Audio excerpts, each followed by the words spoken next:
Welcome to the Debrief. Our top stories this morning: remembering the victims of the Pittsburgh massacre. We're also taking a look at immigration. President Trump promising new action, and Apple's new big event. What are they revealing? We will find out right after these headlines.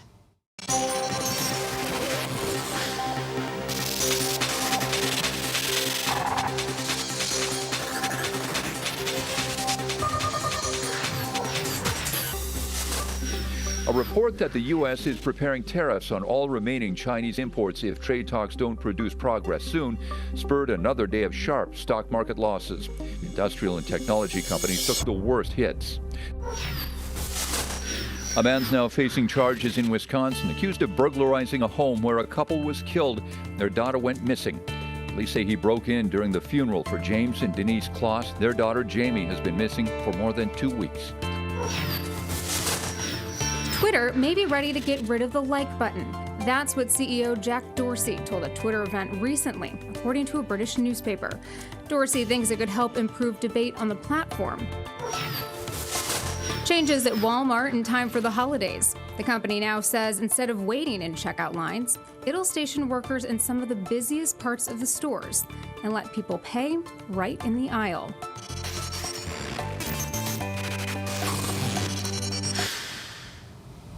Welcome to the Debrief. We start with the latest on the Pittsburgh shooting. Some of the 11 victims are being laid to rest as the shooter appeared in court for the first time. Matt Gutman has the details for us. Good morning, Matt. Hey, Dan, I want you to see this incredible memorial that's growing behind me. And forgive the crazy morning sunlight here, but you can see the incredible number of wreaths that have been laid here. Obviously, these Stars of David arrayed for the 11 victims. And this has grown just over the past 24 hours because this entire block was closed off to the public. And last night, there were hundreds of people who came here spontaneously just to spend a couple of minutes here thinking about what happened. There were people and community members hugging here in Squirrel Hill. Many people have lived here for generations.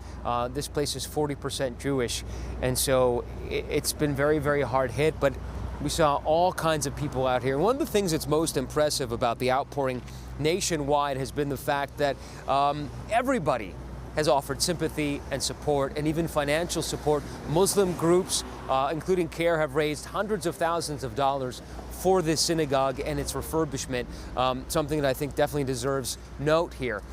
Now, the alleged gunman, his name is Robert Bowers. He appeared in court yesterday. He is arraigned on 29 federal counts, obviously murder, but also hate crimes as well. And watching him being wheeled in a wheelchair was jarring because he seemed completely unfazed. He was talking almost pleasantly with the bailiffs and his attorneys, answering the judge, "Yes, sir," almost detached and disassociated from the massacre at this synagogue behind me. And you can see now community members coming out, being escorted with the FBI as well. And there is still a significant amount of forensic work that is being conducted inside there, even though officials think that they have their suspect, Robert Bowers, but they're still going through that scene, and that is going to take some time. Now, later today, President Trump is coming here. That as people begin to bury the dead here, the first funerals are happening today, and community leaders, including some rabbis and the mayor of this city, William Peduto, have asked the president to delay his visit until after all the funerals. They don't want his visit here to be a distraction. Others have said he's the president of the United States. We welcome any president of the United States, no matter what he has to say. The main point is that I think initially the president's reaction to the shooting, talking about having the need to post armed guards at places of worship like this, and less of a message of sympathy for the victims, and of course noting that this is the worst attack against the Jewish community in the history of the United States. That did not sit well with many people here in Pittsburgh, and that is the reason that he's not really being welcomed with open arms, to say the least here. Back to you, Diane. All right, Matt Gutman for us in Pittsburgh. Matt, we appreciate it. Meanwhile, the president is also putting immigration front and center, promising to send troops to the border. Karen Travers is at the White House. Karen, what are these troops meant to be doing? Yeah, the question is, that's the big one right now, Diane, and we know what they can't do. The president is preparing to send about 5,000 active duty service members to the U.S. border with Mexico. He says this is to confront what he calls an invasion. That's what he said last night in an interview with Fox News. But it's what these troops cannot do that's certainly getting a lot of attention. They cannot act in a law enforcement capacity.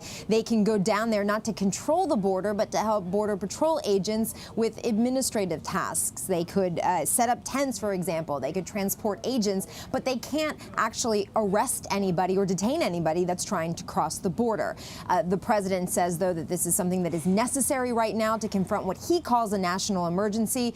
But, Diane, this is only a 45-day deployment. The caravan that the president has cited is still about 900 miles away from the U.S. border. So if you look at the timing there, it's not even clear that these troops would be deployed when that caravan could possibly even reach the border, if it even gets to that point. So what are analysts saying? Is this a political move ahead of the midterms?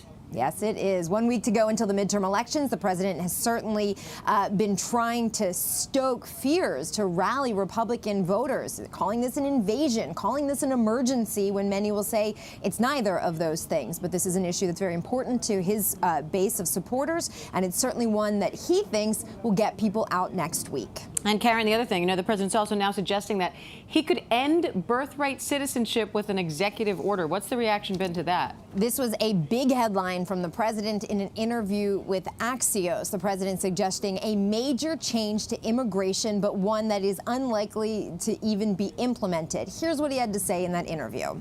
Some legal scholars believe you can get rid of birthright citizenship without changing the Constitution. With an executive order. Exactly. Right. Have you thought about that? Yes.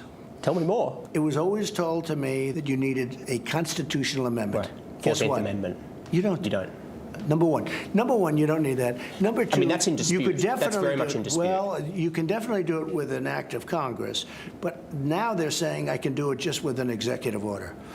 Now, how ridiculous! We're the only country in the world where a person comes in, has a baby, and the baby is essentially a citizen of the United States for 85 years with all of those benefits. It's ridiculous. It's ridiculous. And it has to end. Have you talked about that with counsel? Yeah, I have. So where in the process? It's in the process. It'll happen. Diane, the process, that's a big question. Where in the process? How far along is this? Or is this just an idea the president had? And we should point out that the United States is not the only country that allows that. And the 14th Amendment in the Constitution does state, quote, all persons born or naturalized in the United States are citizens of the United States. Now, the president cannot change the Constitution by an executive order. And while the Supreme Court has not ruled directly on the question of somebody born here to an undocumented immigrant, their citizenship status, it has been understood that based on that statement in the 14th Amendment, they are citizens. Diane? Yet another issue to debate. Karen Travers outside the White House. Thanks, Karen. So let's unpack that a little bit. We want to bring in Amanda Frost, the American University law professor, to help us do exactly that. Amanda, does the president have the ability to do this with executive order, as he implied? No, he does not, for the reasons that you all just said, which is that the Section 1 of the 14th Amendment to the U.S. Constitution says all persons born or naturalized in the United States and subject to the jurisdiction thereof are citizens of the United States. And you can't change the Constitution by an executive order or even legislation. So where is he getting this? I mean, any ideas on why he would be told that he does have that ability? Yes, so he and a very small minority of others are reading into the language I just read aloud to you from the Constitution, where it talks about all persons born or naturalized in the United States and subject to the jurisdiction thereof. And a few folks, not very many, think that that language, subject to the jurisdiction thereof, is a limitation that means children of undocumented immigrants are not subject to the jurisdiction of the United States and therefore are not birthright citizens. So, Amanda, in your legal opinion, what's the likelihood this actually happens? I can't guess as to what President Trump would do. I don't know whether he would go ahead with this as an executive order and try to accomplish it. I do think a court, if it reviewed it, would say that's unconstitutional. I wouldn't allow it. All right, Amanda Frost from American University. We appreciate it, Amanda. Thanks for taking the time. All right, and now to some disturbing new developments in that serial bomb case. The suspect appeared in court as a new package was discovered. Victor Okendo has the latest on that from Miami. Victor, what do we know so far? Well, Diane, law enforcement sources now tell ABC News that the FBI has compiled a list that belongs to Cesar Sayoc, the male bomb suspect. It's a list of potential targets. It includes celebrities, media figures, and other politicians. And the FBI has had to go through that list and notify everybody on it. They also warned that even though Cesar Sayoc is in custody right here behind me at the Federal Detention Center in downtown Miami, there is still a chance that more bombs are working their way through the system.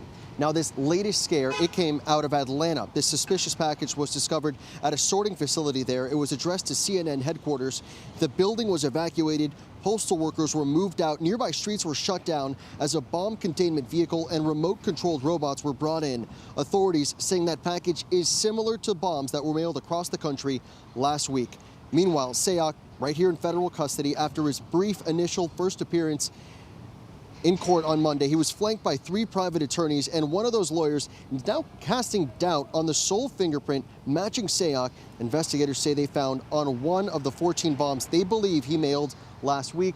Sayoc will be back in court right here on Friday morning. It's a bond hearing, and it's then that they will likely decide when Sayoc will be transferred to New York, which is where this case will be handled. Diane? Any sense of what kind of charges he'll be facing when this is all said and done, and what the defense will be?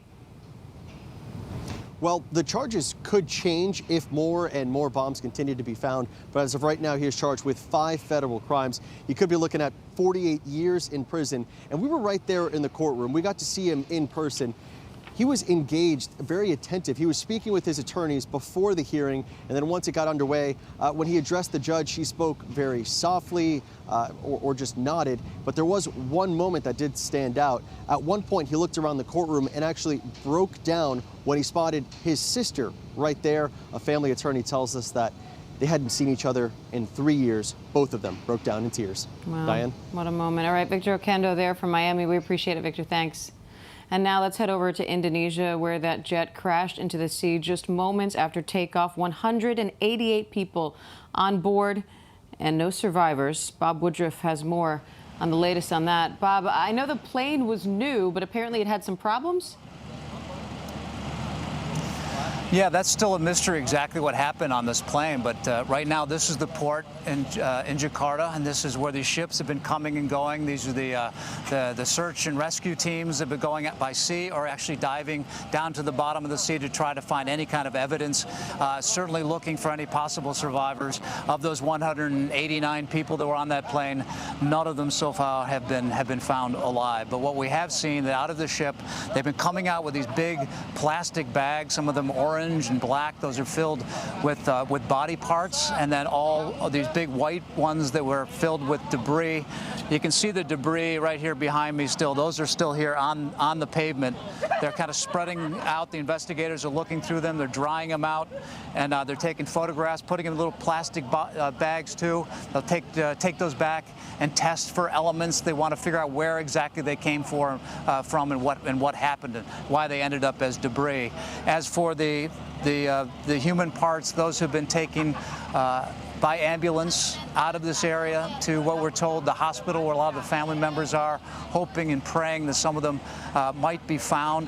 That has not happened yet, of course. But anyway, this is going to be a research, this is going to be an investigation. It's going to be going on for time. Was this a pilot mistake? Was this kind of technological failure? Or was it some type of terrorist attack? All of this is unknown, but they're going to be investigating this intensely for the next couple of days and maybe even further beyond that. And Diane? Bob, what do we know about the plane? Well, we don't know exactly what brought it down. I mean, it does have a history. Just not long ago, there was another problem with the plane that was, they say earlier today that was fixed. So they did not have a problem that they knew about when the plane went up. But again, this thing was flying at about 1,000 feet. It was asked to go up a little higher, got the permission to do so, and shortly after that, they lost all contact with the plane. And what happened after that, they don't know. But anyway, they're out there on the sea right now all night. At 5 o'clock, they stopped the diving about going to the bottom. They'll start that again at 5 o'clock in the morning, and then hopefully we'll have some of this mystery answered by that time. Just devastating for so many families. Bob Woodruff for us from Indonesia. Bob, we appreciate it. Thanks. And now let's head over to Norway, where NATO has launched its largest military exercise since the Cold War. Patrick Reevell has the latest on that for us. Patrick? Hello, I'm Patrick Reevell with ABC News Live. I'm here in Norway for what is the largest NATO military exercise since the end of the Cold War. Behind me, you can see a simulated battle going on. It's an amphibious landing. You can see down there. You can see down there. Soldiers advancing. They came off those ships. The scale of this exercise, which is called Trident Juncture, is huge. It's 50,000 soldiers, 10,000 vehicles, over 200 aircraft, over 60 ships, some of which you can see out there, taking place around Norway. Now, NATO officials are very careful to say that the adversary in this battle is fictitious, but it's very clear who the intended audience of this exercise is, and that is Russia. For the last few years, since Russia invaded Crimea in 2014, tensions have risen, and NATO feels it needs to build up its deterrence. With a massive display of force like this, Russia certainly has taken this exercise as directed at it. It's anti-Russian.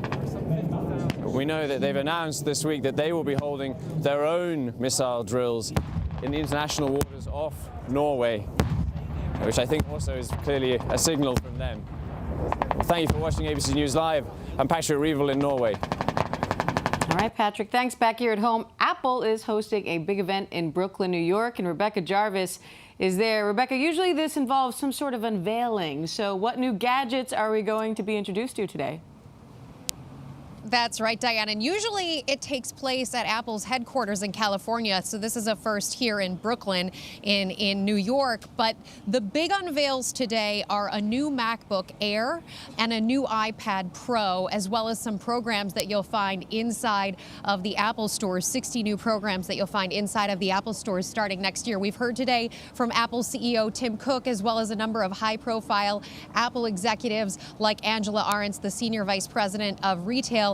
And the big new changes coming to Apple devices, Diane, are this new MacBook Air, starting price $1199, goes on sale today, ships starting next week, and some of the big changes. So there will be a Retina display. That means that the picture, the quality of the images that you see on that new MacBook Air are a much higher quality than the previous version. It's thinner, it is lighter, it is faster, it has a longer battery life once you're unplugged, and it's really optimized for what people are using these devices for these days, which is to watch video and to listen to music. They've increased the ability to watch video and watch it at a higher quality, and they've also increased the quality of sound on that device. The other big one is the iPad Pro, which just was announced for $799.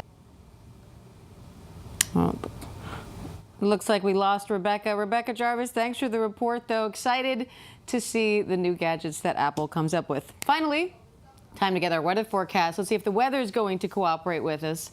Ginger? Diane, thank you. Second day in a row, Oregon can say that they had a tornado. Different area this time, but still an EF0 that did minimal damage in Scio, Oregon, which is south and east of Salem. That same storm system has already made its way south. It's caused some and will cause some pretty big wind happening in California. But what it will be for Denver and Colorado Springs, northern New Mexico, snow. What will end up being in the southeast, so say Austin to Houston, Beaumont, Shreveport, all have to look out for a Halloween scary forecast that could include tornadoes. So supercellular development, enough wind shear that you can get the instability popping and the atmosphere popping, and that could happen Wednesday afternoon and evening. A quick look at where that storm moves next and brings rain along the I-95 corridor by early Friday morning, but it'll leave a whole lot more rain in the south. Look at that, Paducah, Kentucky, western Tennessee, so Memphis, all the way through, say, Louisville, could end up with some significant rainfall. Speaking of tornadoes, Fisher's Island, New York, look at that rotation. A fisherman, luckily, getting that image and getting away from the action. A look at some of the warmth that's bubbling up ahead of the storm system. 81 from Memphis. This is for Tuesday afternoon. Chicago will go to 65, but move this whole ridge east. It'll be a relatively pleasant Halloween and then a downright warm Thursday, from Washington, D.C. at 75 to Charleston, South Carolina to near 80. Even Boston gets to 60 degrees. So if you're ready for a little bit of late fall warmth, You're going to get it, Diane. All right, that is what I was hoping for. Ginger is a team player today. Ginger, thank you. And that does it for us for the debrief. Remember, you can catch your headlines all day long at abcnews.com or at your ABC News app. For ABC News Live, I'm Diane Macedo. Thanks for watching, everyone. Have a great day.